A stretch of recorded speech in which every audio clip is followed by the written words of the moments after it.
तो आदाब, नमस्कार, गुड इवनिंग, सत श्री अकाल। एक बार फिर आप तमाम लोगों का स्वागत है क्राइम तक की कहानी के इस एपिसोड में। उम्मीद है पूरी फैमिली अच्छी होगी। इधर लगातार पिछले कई दिनों से राज कुंद्रा और जो कुछ खुलासा हुआ आपको तमाम वो कहानियां आप तक पहुंचा रहे थे।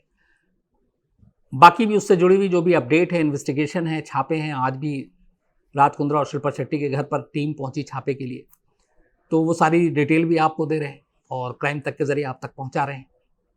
पर अब मुझे लगा कि आज कुछ अलग हटकर कहानी सुनाते हैं और ख़ासतौर पर ऐसी एक नज़र पड़ी पाकिस्तान में। इधर पिछले 2-3-4 दिनों से एक मूवमेंट, एक मुहिम सा शुरू हो गया है और ट्विटर पर, सड़कों पर, सोशल मीडिया पर जस्टिस फॉर नूर। हालांकि उसमें कुछ बहुत सारी ऐसी चीज़ें हैं जो दिल को कचोट देती हैं। कई जगह ये लिखा हुआ है कि सिर्फ नाम बदल गया है, जस्टिस फॉर वही है। कब तक चलेगा? लगभग अपने जैसे हालात ही जो क्राइम और क्राइम अगेंस्ट वुमेन को लेकर पाकिस्तान में है। और चूंकि उससे पहले भारत और पाकिस्तान एक हुआ करता था, अंग्रेज़ों की हुकूमत थी, तो जो कानून है, आईपीसी है, संविधान है, वो लगभग जुर्म के मामले में एक ही जैसा है। पाकिस्तान में भी रेप के लिए डेथ पेनल्टी से लेकर 10 से 25 साल की सज़ा है। अपने यहाँ भी डेथ पेनल्टी से लेकर उम्र कैद तक की सज़ा है। वहाँ भी महिलाएं उतनी सुरक्षित नहीं हैं जितना अपने हैं, बल्कि पाकिस्तान की हालत तो और भी बुरी है। और कई चीज़ों की आड़ में वहाँ पे लगातार महिलाओं के ऊपर जुल्म होता रहा है। ये एक नई मुहिम शुरू हुई है पाकिस्तान में और इसको लेके पाकिस्तान के प्राइम मिनिस्टर इमरान खान तक को लोग लपेट रहे हैं।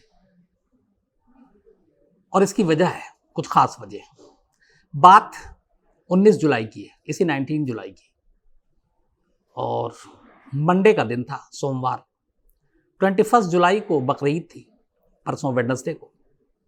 तो पाकिस्तान में भी लगभग उसी दिन बकरीद मनाई गई चांद के हिसाब से।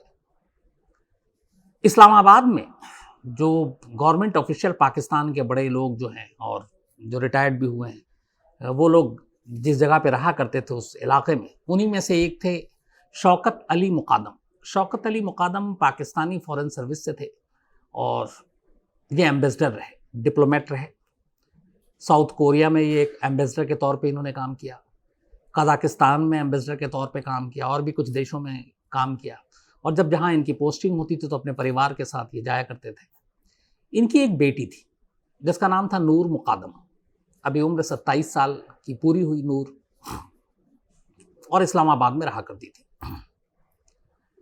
19 जुलाई की सुबह करीब 11 बजे, ये सारी चीज़ें मैं आपको इसलिए टाइम के साथ बता रहा हूँ, वक्त के साथ, क्योंकि जो एफआईआर दर्ज की गई है वो एफआईआर उर्दू में है और मुझे बहुत ज़माने के बाद एक उर्दू में एफआईआर पढ़ने को मिला। तो पाकिस्तान के एक साइट पर, और न्यूज़ चैनल का उनका अपना वेबसाइट है, उस पर उन्होंने पूरा एफआईआर पब्लिश किया है। तो उस पूरे एफआईआर को मैंने बहुत बारीकी से पढ़ा। तो एफआईआर में ही जुर्म की बहुत सारी कहानियाँ सामने आ जाती हैं जांच से पहले। तो इस एफआईआर को लिखाया था शौकत अली मुकादम ने, और इस एफआईआर में उन्होंने लिखा है कि 19 जुलाई को सुबह वो घर से बाहर निकलते हैं अकेले, क्योंकि बकरीद के लिए उन्हें बकरा ख़रीदना था, तो वो मंडी जाते हैं। पीछे में उनकी बीवी थी और बेटी थी, लेकिन कुछ देर के बाद उनकी बीवी का फ़ोन आता और वो बताती हैं कि वो भी किसी ईद की ख़रीदारी के सिलसिले में बाहर जा रही हैं और वो घर से अकेले बाहर निकल गई। अब घर में बची अकेली नूर मुकादम, 27 साल की इनकी बेटी, जिसकी अभी शादी नहीं हुई है। शाम को शौकत अली मुकादम अपने घर लौटते हैं, इस्लामाबाद में उसी जगह पर, उसी पॉश कॉलोनी में। जब घर लौटते हैं तो पाते हैं कि बेटी है नहीं। उनकी वाइफ घर के अंदर मौजूद थी। वो उनसे पूछते हैं तो बताती हैं कि जब मैं घर आई तो नूर नहीं थी घर पर और मैंने उसको फ़ोन किया, फ़ोन स्विच ऑफ था। तो ये दोनों, उनको लगता है कि चलो कुछ आसपास गई होगी। थोड़ी देर के बाद फिर फ़ोन ऑन हो जाता है और शौकत अली नूर से बात करते हैं, फ़ोन करके पूछते हैं कि तुम कहाँ हो। तो नूर जवाब देती है कि मैं लाहौर आ गई हूँ और बकरीद से पहले आ जाऊँगी। ये 19 की बात है, उसने कहा था कि मैं 20 तक आ जाऊँगी, तो आप परेशान ना हो। बैटरी ख़त्म हो गई थी इसलिए मोबाइल स्विच ऑफ था, लेकिन अपने दोस्तों के साथ हूँ और मैं लाहौर से लौट आऊँगी। ये कह के उसने फ़ोन काट दिया। अब शौकत अली, जो उनकी बीवी को थोड़ा सुकून मिला कि चलो भी बेटी से बात हो गई, वो ठीक ठाक है, खैरियत से है। लेकिन रात करीब 10 बजे के आसपास अचानक शौकत अली के मोबाइल पर घंटी बजती है और वो फ़ोन उठाते हैं। जैसे ही फ़ोन उठाते हैं, सामने वाला जो कुछ कहता है वो उससे बिल्कुल सिहर उठते हैं। सामने वाला बताता है कि मैं इस्लामाबाद के एक पुलिस स्टेशन से बोल रहा हूँ, मैं उस पुलिस थाने का नाम भूल रहा हूँ, और आपकी बेटी का कत्ल हो गया है, आप फौरन थाने आ जाइए। ये सुनते ही मानो बिजली गिर पड़ी हो। शौकत अली बदहवास अपनी बीवी को बताते हैं, फिर उसके बाद दोनों रोते चीखते घर से निकलते हैं, पुलिस स्टेशन पहुंचते हैं, इंस्पेक्टर से मिलते हैं। इंस्पेक्टर उन्हें बताता है, फिर कहता है कि चलिए मैं आपको उस जगह पे ले चलता हूं जहां आपकी बेटी का कत्ल हुआ। इसके बाद इंस्पेक्टर उनको अपने साथ लेकर पाकिस्तान के सबसे बड़े बिजनेसमैन में से एक अरबपति शख्स उनके घर पर ले जाता है। और उसकी वजह यह थी कि जहीर नाम का एक नौजवान उसी घर में रहता था, जहीर जाफर इसका नाम, और ये एक बड़े बिजनेसमैन का बेटा था। जाफर ग्रुप ऑफ कंपनीज का वारिस था एक तरह से। बहुत सारी कंपनीज हैं इसकी, जिनमें जाफर ग्रुप ऑफ कंपनी, इसके अलावा मल्टीपल और भी इसके कंपनी थे, Jafar brothers private limited, Jafar जीज private limited, SM Jafar private limited, AGCL travel and tours, इसके अलावा कंस्ट्रक्शन का। तो कुल मिला के एक बहुत बड़ी हस्ती, बहुत बड़ी शख्सियत जाहिर जफर, ये जाफर ग्रुप ऑफ कंपनीज का मेंबर, इसके घर पर पुलिस लेकर जाती है। तो जब वो वहां जाते हैं तो शौकत अली को हैरानगी नहीं होती, इसलिए कि वो जहीर जाफर को अच्छे से जानते थे। बहुत पहले उनके घर पे भी आना जाना था और उनको ये मालूम था कि ये नूर का दोस्त है। लेकिन हाल के कुछ वक्त से उन्होंने जहीर जाफर के बारे में कुछ सुना नहीं, ना ही नूर से, पर उन्हें मालूम नहीं ऐसा क्यों हुआ। लेकिन जब वो घर पहुंचते हैं और उसके बाद पुलिस वाले जब शौकत अली को उस कमरे में ले जाते हैं जहां नूर की लाश पड़ी थी, वो लाश देखकर शौकत अली के पैरों तले से जमीन खिसक जाती है और वो फौरन वहां से निकल जाते हैं। खून से लथपथ लाश फर्श पर पड़ी थी, सर धड़ से अलग था, सर को काट डाला गया था और जिस्म से अलग कर दिया गया था। बहुत ही बेरहमी से यह कत्ल हुआ। हालांकि कत्ल अपने आप में बेरहम होता है, इसलिए उसके लिए बेरहमी शब्द का इस्तेमाल कोई माने नहीं रखता। इसके बाद पुलिस तब तस्दीक कर देती है कि हाँ ये नूर ही है। फिर लाश को हॉस्पिटल भेजा जाता है पोस्टमार्टम के लिए। उसके बाद लाश उनके घर वालों को सौंप दिया जाता है। अब इसके बाद नूर के फादर पुलिस स्टेशन में FIR लिखाते हैं, जिस FIR की मैं आपको बात कर रहा हूँ जिक्र। तो सीधे सीधे अपनी बेटी के कत्ल के लिए जहीर जाफर को मुजरिम मानते हैं और कहते हैं कि उनकी बेटी का कत्ल इसी ने किया है। अब जिस जगह पे कत्ल हुआ वो घर भी जहीर जाफर का। पुलिस को भी ये थोड़ा अजीब लगा कि ये कातिल इतना बड़ा सबूत कैसे रखेगा, अपने ही घर में कत्ल करेगा, खून से सनी पड़ी लाश वहीं पड़ी रहेगी। अच्छा, इस बीच में इसमें एक चीज और थी कि जब नूर का कत्ल हुआ तब सवाल ये है कि लाश घर के अंदर है और पुलिस तक ये खबर कैसे पहुंची। तो पुलिस के पास एक गुमनाम फोन आया और फोन करने वाले ने कहा कि पाकिस्तान के जो पूर्व डिप्लोमेट हैं, एम्बेसडर रहे हैं, उनकी बेटी नूर का कत्ल जहीर जाफर के घर में हुआ और लाश वहीं पड़ी है, सर धड़ से अलग है, आप फौरन पहुंच जाइए। तो एक गुमनाम किसी ने कॉल किया था। ये कॉल किसने किया ये अभी भी एक राज है। और जाहिर सी बात है कि जहीर जाफर का जानने वाला होगा, उस घर का कोई फर्द होगा, कोई मेंबर होगा, या फिर नूर का जानने वाला होगा, या कॉमन फ्रेंड होगा। लेकिन जो भी है उसने सबसे पहले खबर दी। इसीलिए फिर पुलिस वहां पे पहुंची और उसने देखा। और इसके बाद जब नूर के फादर ने रिपोर्ट लिखाई तो पुलिस के पास कोई चारा नहीं था।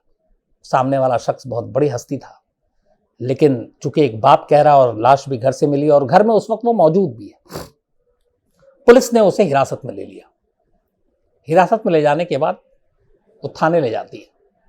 इस दौरान भी यह खबर मीडिया में आ जाती है और पाकिस्तान के अखबारों में, टीवी चैनल पर, चूंकि एक एक्स डिप्लोमेट की बेटी का कत्ल हुआ था और वो भी बुरी तरह से कि सर धड़ को अलग कर दिया गया था, तब तक पोस्टमार्टम रिपोर्ट आ गई और पोस्टमार्टम रिपोर्ट में पता चला कि असल में नूर का कत्ल गोली मारकर किया गया था। पहले उसे गोली मारी गई और उसके बाद उसका सर धड़ से अलग किया गया चाकू से। मतलब कातिल को नूर से इतनी नफरत थी कि वो किसी भी कीमत पर उसको बचते हुए या जिंदा नहीं देखना चाहता था। तो जब ये सारी रिपोर्ट आई तो फिर एक गुस्सा आया लोगों में, और धीरे धीरे जब नाम आया कि एक इतनी बड़ी हस्ती जाफर ग्रुप ऑफ कंपनीज का मालिक वो इस कत्ल के पीछे है, और इस दौरान में चिंगारी का काम ये किया कि कहीं से ये रिपोर्ट आनी शुरू हो गई कि जो ज़हीर जाफ़र है ये असल में मेंटली इल है, इसकी मानसिक हालत ठीक नहीं है और इसे कुछ होशो हवास नहीं रहता कि क्या कर रहा है। तो अब लोगों को लगा कि ये एक अमीर आदमी को बचाने की साजिश है। अपने देश में भी ऐसा बहुत बार हुआ है जब इस तरह के हथकंडे अपनाए जाते हैं कि वो दिमागी हालत ठीक नहीं है, ये नहीं है, ताकि सज़ा कम हो जाए।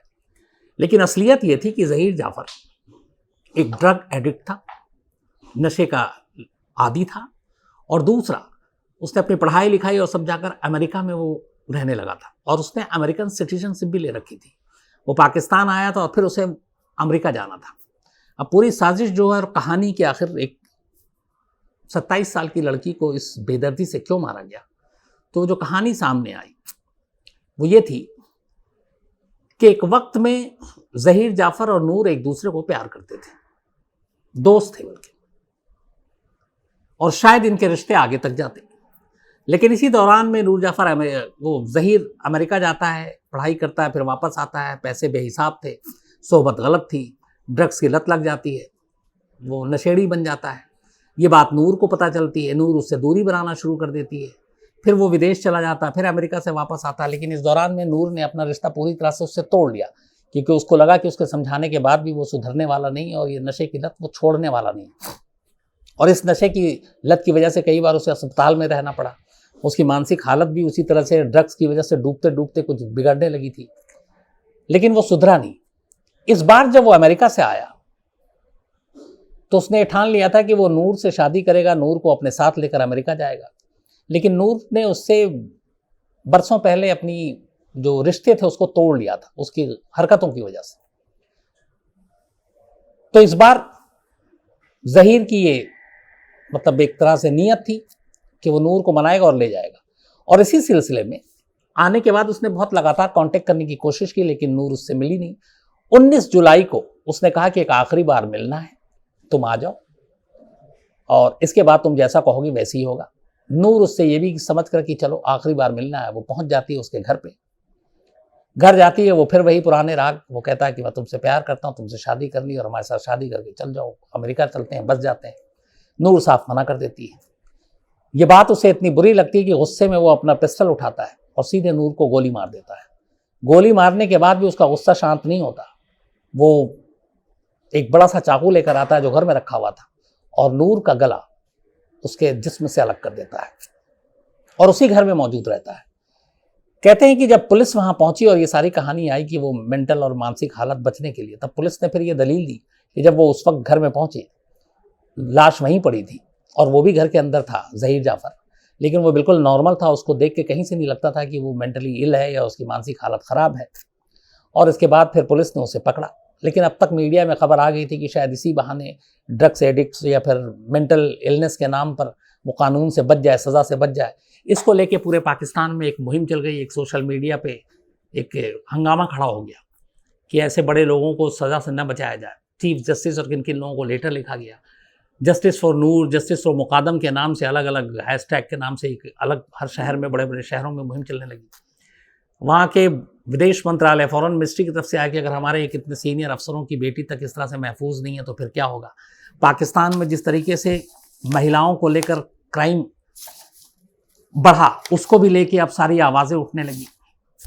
तो इन सारी चीज़ों ने मिलाकर पुलिस के ऊपर प्रेशर डाला। पुलिस ने फिर कोर्ट में पेश किया, 7 दिन की पुलिस कस्टडी मांगी, लेकिन अदालत ने सिर्फ 2 दिन की कस्टडी दी। और इस पूछताछ के बाद पुलिस का कहना है कि उसके पास सारे सबूत हैं जो ज़हीर जाफ़र को सख्त से सख्त सज़ा दिला सकते हैं, जिसमें जो वेपन है जिससे गला काटा गया, वो पिस्टल जिससे गोली चलाई गई, ये सारी चीज़ें उन्होंने बरामद कर ली है। खून से सने हुए कपड़े, खून के जो धब्बे थे जो वसीम जाफ़र के ज़हीर जाफ़र उनके कपड़ों से मिले थे। तो पुलिस बार बार ये बयान दे रही है और लोगों को समझाने की कोशिश कर रही है कि कोई भी किसी भी तरह से इसको बचाने की उनकी मंशा या नीयत नहीं है। लेकिन पाकिस्तान में फ़िलहाल नूर मुकादम की मौत एक बड़ा मुद्दा है, एक बड़ा इशू है, और लोग इंसाफ की बात कर रहे हैं और फटाफट इंसाफ की बात कर रहे हैं। उनका कहना है कि ऐसे लोगों को ज़्यादा देर तक रखना ही नहीं चाहिए।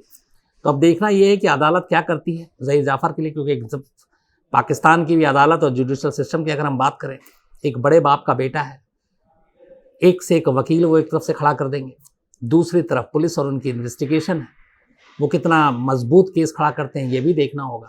और इन्हीं चीज़ों का पाकिस्तान के लोगों में इस वक्त एक शक है कि क्या पुलिस अपना काम ईमानदारी से करेगी, क्या ज़हीर जाफ़र को पुलिस सज़ा दिला पाएगी, क्या नूर मुक़ादम को इंसाफ मिलेगा। ये सारी चीज़ें देखने की आने वाले वक्त में जो भी चीज़ होंगी ज़रूर होगी, तो मैं आपको इसका अपडेट दूंगा और बताऊंगा कि इसमें क्या क्या है और इसमें अपडेट क्या है। लेकिन मैं कहानी ख़त्म करूं उससे पहले 2-3 चीज़ें। एक, बहुत सारे लोग आप लगातार पूछ रहे थे कि क्राइम तक का वेबसाइट कब से लॉन्च होना है, तो अब मुझे लगता है कि शायद वो इंतज़ार ख़त्म, और मैं आपको पूरी डिटेल उसका दूंगा, उसका URL कैसे क्या आप लोग देख सकते हैं, तो वो भी आप तक पहुंचाऊंगा। और अगले मुझे लगता है कि बस कल परसों और तरसों के अंदर अंदर क्राइम तक का वेबसाइट आप लोगों को पढ़ने के लिए आपके सामने होगा। अपनी अपनी राय दीजिएगा, बताइएगा। अब इससे पहले कि ख़त्म करूं, कुछ लोगों ने कुछ फरमाइश भेजी है, चलिए उनके बारे में भी बात कर लेते हैं। गोयानी अजय हैं, इसके अलावा प्रसाद गोसावी हैं, और इनका बर्थडे है, बल्कि इनके भाई का बर्थडे है विनय अहीर। तो बहुत बहुत विनय साहब, आपको जन्मदिन की हार्दिक बधाई, हमेशा अच्छे रहें, खुश रहें। बाबा जी प्रधान हैं, और इन्होंने एक कहानी की रिक्वेस्ट की, ऐसी जो आजकल चल रहा है राज कुंद्रा के ऊपर, तो प्रधान साहब जल्दी सुनाता हूँ आपको। आयरन भारती हैं, ये जम्मू कश्मीर से हैं, and thank you very much crime तक की कहानियाँ सुनने के लिए, आपके इस मेल के लिए खूबसूरत, थैंक यू वेरी मच आयरन भारती जी। मौसमी पटनायक हैं, ASFO सौम्या रंजन की मौत की कहानी सुनना चाहते हैं, जल्दी आपको सुनाते हैं। इसके अलावा दिनेश हैं, दिनेश अहीर राव, और ये और इनकी पत्नी दोनों क्राइम तक की कहानी सुनते हैं। इन्होंने काफ़ी कुछ लिखा है, मैंने शायद मेल भी किया था दिनेश साहब, एक बार फिर से दिल से शुक्रिया आप लोगों का। अमृता वेदांत हैं, युग कौशिक हैं, सौरभ हैं, हरदत्त सिंह जोनासिया हैं, विजय हैं, अमित हैं, निखिल हैं, शिवानी हैं, प्रियंका हैं, Anuj, Kapil, Riyaz, Azhar, thank you very much आप लोगों के। बहुत सारे कहानी की भी इसमें लिस्ट है, मैं बारी बारी से आपको सुनाऊंगा। लेकिन चलने से पहले आज कई कहानियां ऐसी होती हैं जो आप सुनते या सुनाते हैं तो झकझोर कर रह जाते हैं, झकझोर कर रख दिए जाते हैं। मुझे लगता है कल शायद मैं एक ऐसी कहानी आपको सुनाने जा रहा हूँ। ये कहानी पाकिस्तान से है, और पाकिस्तान की एक ऐसी औरत की कहानी है जिसकी मुझे कोई दूसरी मिसाल मिली नहीं। एक रेप विक्टिम की कहानी है, लेकिन इस रेप विक्टिम ने, एक तो इसके साथ रेप कैसे हुआ, उसके बाद क्या क्या हुआ पाकिस्तान की अदालतों में, पाकिस्तान की सरकार ने क्या किया, किस वजह से ये रेप हुआ, रेप के बदले रेप की ये वो कहानी है। लेकिन उसके बावजूद उस औरत ने जो कुछ किया वो दुनिया भर के लिए एक मिसाल है, और सलाम है उस औरत को और उसके जज्बे को। तो कल ये कहानी पाकिस्तान से ही है, लेकिन मुझे लगता है कि ये कहानी आप में से हर एक को इसलिए सुनना चाहिए क्योंकि इसमें बहुत सारी चीज़ें हैं, कुछ नसीहतें भी हैं, कुछ हौसला भी है, कुछ लचर कानून और कुछ कबीलाई जो उनके अलग अलग कायदे कानून हैं, उन सब से को लेकर आंखें खोलने वाली भी है। तो कल सैटरडे को ये कहानी आपके सामने होगी। कल आपसे मुलाकात होगी रात 9 बजे। तब तक अपना ख्याल रखिएगा। Thank you very much.